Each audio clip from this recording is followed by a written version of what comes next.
Hello student, welcome to my YouTube channel R K study. Student, आज मैं आप लोगों को 10th क्लास का मैथ जो चैप्टर 10 है सर्कल, वो मैं बताने जा रहा हूँ। सबसे पहले 10.1 जो एक्सरसाइज है उससे क्वेश्चन तो आपका एक भी नहीं आता है, लेकिन कुछ कुछ टर्म्स ऐसे हैं जो आपको समझना पड़ेगा। जैसे सबसे पहले तो आप ये समझ जाइए कि ये जो है इसे सर्कल कहते हैं।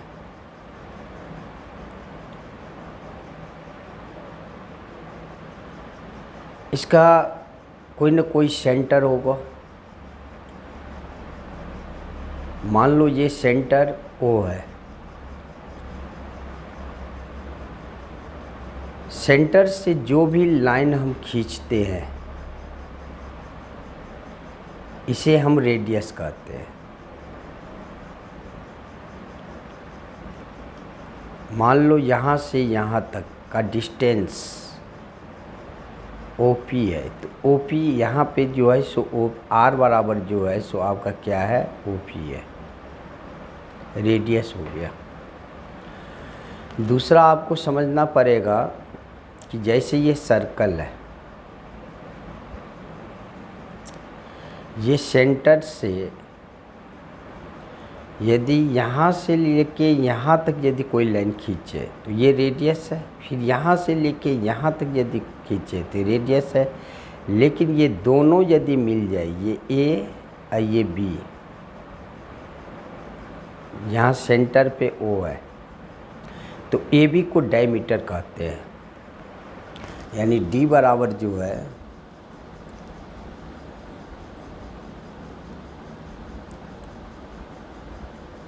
ये डायमीटर हो गया, डायमीटर बराबर AB हो गया।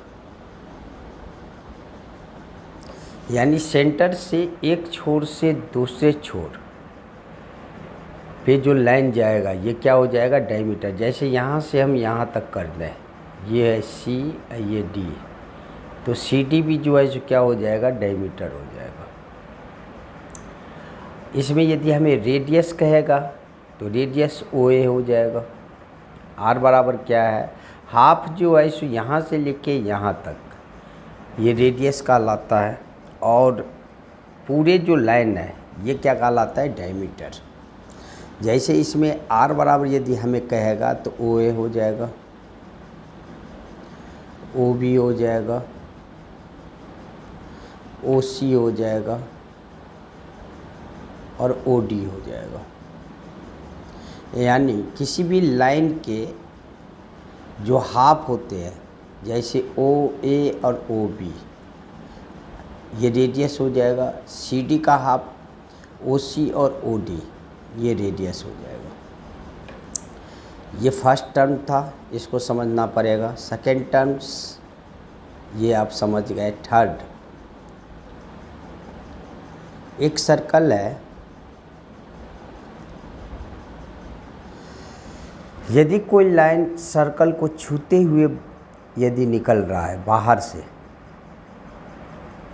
जैसे ये A है और ये आपका B है, तो एक पॉइंट पे बस ये टच करेगा सर्कल के, इसे बोलते हैं टेंजेंट। ये हो गया आपका टेंजेंट हो गया।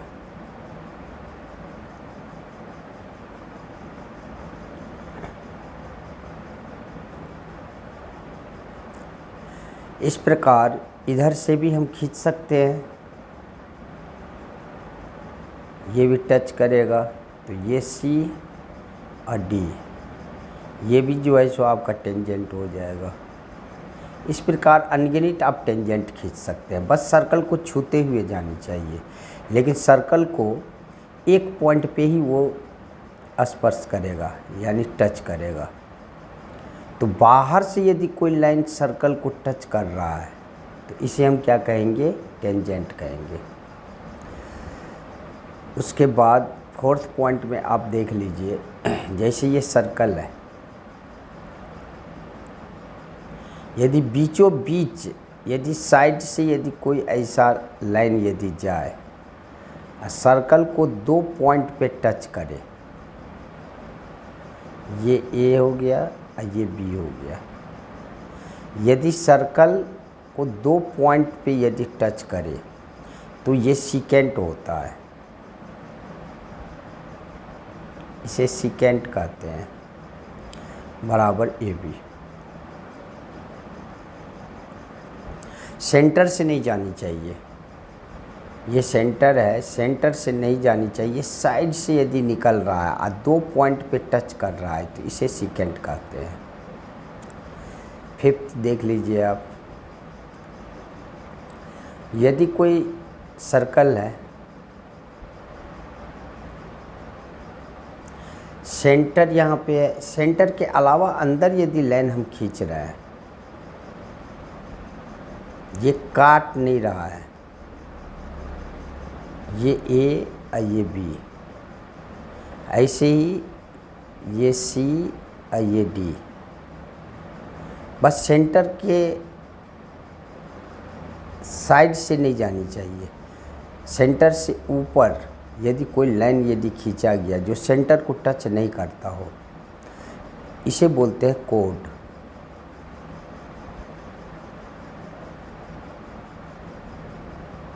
कोड बराबर आपका ए बी और सी डी हो गया, जिसे हिंदी में जीवा बोलते हैं।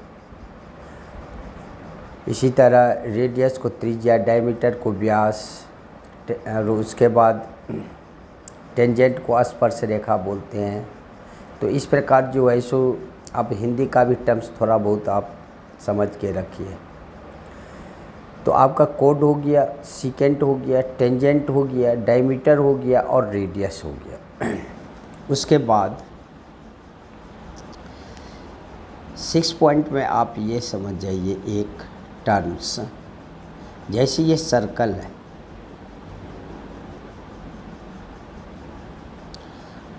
और यदि टेंजेंट इस हिसाब से है, तो यहाँ से सेंटर से जो रेडियस हम इस पॉइंट पे खींचते हैं, तो इस पॉइंट को क्या बोलते हैं, पॉइंट ऑफ कांटेक्ट इसे बोलते हैं। और यहाँ पे जो टच किया इसे बोलते हैं point of contact, point of contact.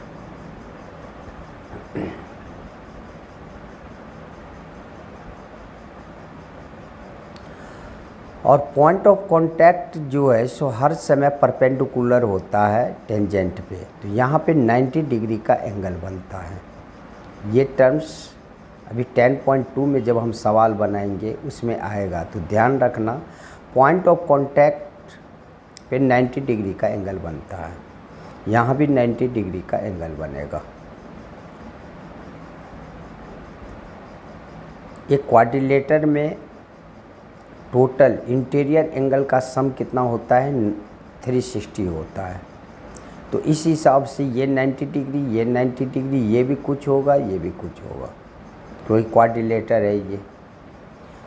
जैसे ये ओ हो गया, ये ए हो गया, ये बी हो गया, ये सी हो गया, तो ये क्वाड्रिलेटर हो गया आपका ए ओ बी सी।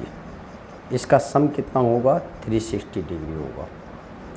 बस 10.1 में आपको इतना टर्म्स आपको समझना पड़ेगा। उसके बाद 10.1 से तो क्वेश्चन आता है नहीं, फिर भी आप देख लीजिए 10.1।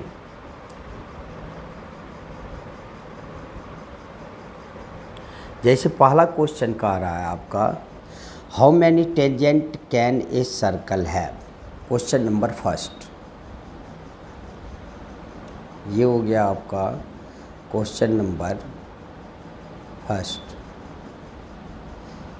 यानी एक सर्कल में कितने टेंजेंट खींच सकते हैं। तो आपको पहले भी बोले थे कि एक सर्कल मान लो, ये सर्कल है, यहाँ पे इधर भी पॉइंट टेंजेंट खींच सकते हैं, इधर भी टेंजेंट खींच सकते हैं, इधर भी टेंजेंट खींच सकते हैं, इधर भी टेंजेंट खींच सकते हैं, यानी अनगिनत खींच सकते हैं। तो इसका आंसर जो हो जाएगा फर्स्ट का, वो हो जाएगा इनफाइनाइट।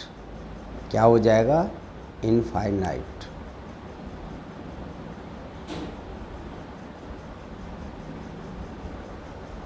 क्वेश्चन नंबर 2 देख लो आप। ये चैप्टर आता नहीं है, फिर भी मैं आपको समझा रहा हूँ। नेक्स्ट क्वेश्चन है आपका कि a tangent to a circle intersect in a. कह रहा है एक टेंजेंट जो है सो सर्कल पे इंटरसेक्ट करता है, कितने पॉइंट पे? तो एक टेंजेंट जो है सो अभी आपको बताए हैं 1 पॉइंट पे ये इंटरसेक्ट करता है। ये टेंजेंट है 1 पॉइंट, तो ये हो जाएगा 1 आंसर।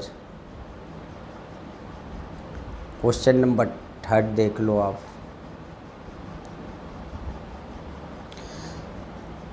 क्वेश्चन नंबर 3 नहीं है, क्वेश्चन नंबर 2 का ये फर्स्ट था, उसके बाद सेकंड का सेकंड। सब फिल इन द ब्लैंक्स है, ये आता नहीं है, लेकिन ये टर्म्स आपको समझना पड़ेगा। ए लाइन इंटरसेक्टिंग ए सर्कल, एक लाइन जो है इंटरसेक्ट कर रहा है सर्कल पर इन 2 पॉइंट्स इज कॉल्ड ए। अभी बताए हैं कि जब इंटरसेक्ट 2 पॉइंट पे ये कर रहा है, इसे क्या बोलते हैं? सीकेंट बोलते हैं। क्या बोलते हैं? सीकेंट। उसके बाद 3 देख लो इसी का। करा a circle can have dash parallel tangents at the most. कह रहा है कि एक सर्कल में जो है सो कितने पैरेलल टेंजेंट हो सकते हैं।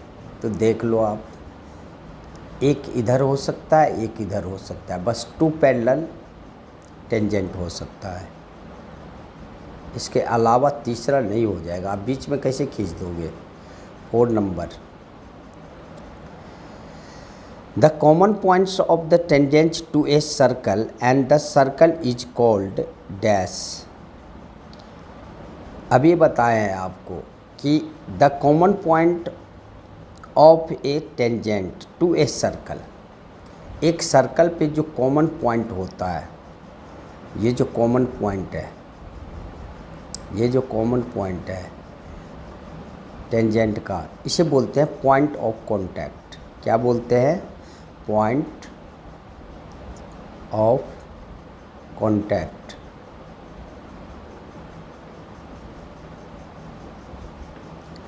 बस सेकंड में ये फिल इन द ब्लैंक्स था आपका।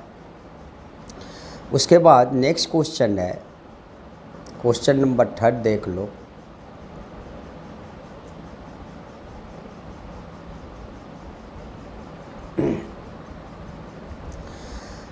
कह रहा है कि a tangent P Q at a point P of a circle of radius 5 centimetre meets a line through the centre O at a point Q so that O Q 12 centimetre length P Q is. तो आप यहाँ पे P Q जो है सो आपको find करने हैं। तो सबसे पहले तो आप फिगर बना लीजिए। आप फिगर जैसे ये कह रहा है कि एक सर्कल है, ये सर्कल हो गया। उसके बाद कोई पॉइंट कह रहा है क्यू है, यहाँ पे कह रहा है ये टेंजेंट पी क्यू, टेंजेंट है पी क्यू। मान लो एक टेंजेंट जो है सो आप यहाँ से एक टेंजेंट हम खींच दिए, ये सेंटर हो गया। एक टेंजेंट आप यहाँ से खींच दो, ये हो गया। तो यहाँ पे पॉइंट आपको दे दिया है क्यू, सेंटर जो है सो आपको ओ है। उसके बाद यहाँ पे क्वेश्चन कह रहा है आपका कि टेंजेंट पी क्यू, तो ये हो गया आपका पी और ये हो गया Q. Point of a circle of radius 5 centimetre है। ये जो रेडियस है यहाँ से लेके यहाँ तक ओ पी, ये 5 सेंटीमीटर दे दिया। उसके बाद ये कह रहा है कि line through the centre O at a point Q, O से आप क्यू को जो है सो मिला दीजिए, एक लाइन खींच दिए। तो अब आपको फिगर से पता चल गया होगा कि अब जो है सो यहाँ पे ये कह दिया है कि ओ क्यू दे दिया है 12 सेंटीमीटर, यानी आपको यहाँ से लेके यहाँ तक का जो डिस्टेंस है ये दे दिया है 12 सेंटीमीटर। हमको फाइंड करना है पी क्यू। तो आपको पहले भी बोले थे कि ये जो पॉइंट ऑफ कांटेक्ट है यहाँ पे 90 डिग्री का एंगल बनता है और 90 डिग्री के सामने का जो साइड होता है वो हाइपोटेनस होता है। तो इसका मतलब इसमें हम पाइथागोरस थ्योरम यूज करेंगे। तो आप पाइथागोरस थ्योरम यूज कीजिए, आपका जो है सो ये सवाल बन जाएगा। तो लिखो आप फ्रॉम पाइथागोरस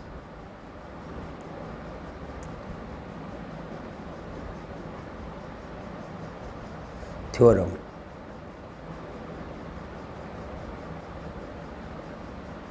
पाइथागोरस थ्योरम से तो ये आपका हाइपोटेनस है, तो ओ क्यू का स्क्वायर क्या होता है पाइथागोरस थ्योरम, ओ क्यू का स्क्वायर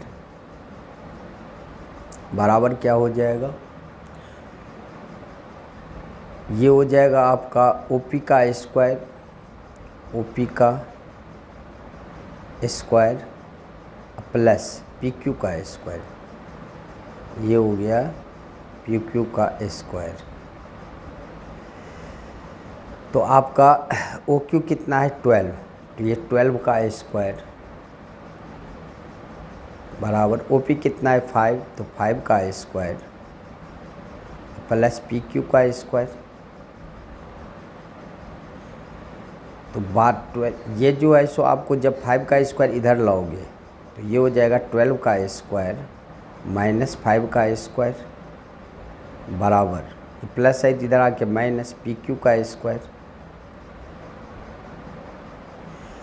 तो ये हो गया आपका पी क्यू बराबर क्या हो जाएगा, इसलिए पी क्यू बराबर आपका स्क्वायर यदि हटता है तो इधर रूट हो जाएगा, ये हो गया रूट 12 का स्क्वायर और माइनस 5 का स्क्वायर। तो पी क्यू बराबर आपका कितना हो गया, रूट 144, 144 का स्क्वायर 144 माइनस 25, ये कितना हो जाएगा पी क्यू। पी क्यू बराबर हो जाएगा आपका रूट 14 में से 5 घटाइए 9 और 3 में से 2 घटाइए कितना हो जाएगा आपका 1 और ये हो जाएगा 1। तो आपका ये पी क्यू का मान आपका निकल गया कितना, ये हो गया रूट 119। तो ऑप्शन नंबर आपका इसमें डी जो दिया हुआ है वो सही हो जाएगा ऑप्शन, ये डी यही आपका आंसर हो जाएगा। इस हिसाब से ये क्वेश्चन जो है सो हम बनाएंगे। ये क्वेश्चन तो आपको चलो 10.2 में भी आपको मिल जाएगा। उसके बाद क्वेश्चन नंबर 4, क्वेश्चन नंबर 4 जो है सो क्या कह रहा है ये भी देख लो, इसी में आप देख लो, ये चैप्टर तो आता है नहीं फिर भी आप इसमें देख लो। आप क्वेश्चन नंबर 4, क्वेश्चन नंबर 4 कर रहा है draw a circle and 2 lines parallel. एक सर्कल जो है सो आप खींचिए और ये कह रहा है कि 2 line parallels to a given line such that one is the tangent and other in the secant. एक टेंजेंट है तो टेंजेंट तो ऐसे होगा और सीकेंट इस हिसाब से 2 पॉइंट पे कट करेगा इसे,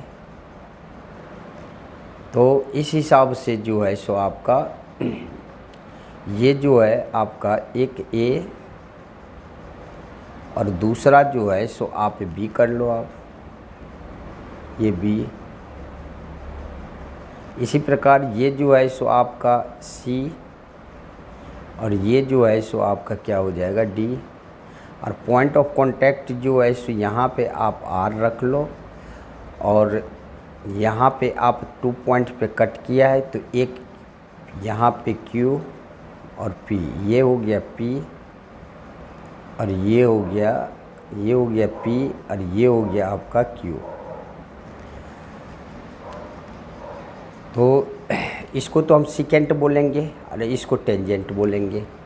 तो क्वेश्चन कर रहा है draw a circle 2 line parallel to a given line such that one is a tangent and the other a secant to the circle. बस हो गया आपका, यानी इसे बोलते हैं सिकेंट।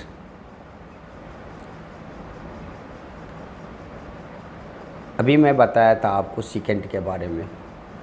कभी भी सर्कल को 2 पॉइंट्स पे यदि कट करे तो ये सिकेंट हो जाता है, तो ये सिकेंट हो गया। और एक पॉइंट पे यदि टच करे बाहर से तो ये टेंजेंट हो जाता है। तो यहाँ पे ये सिकेंट हो गया और ये टेंजेंट हो गया, ये हो गया टेंजेंट।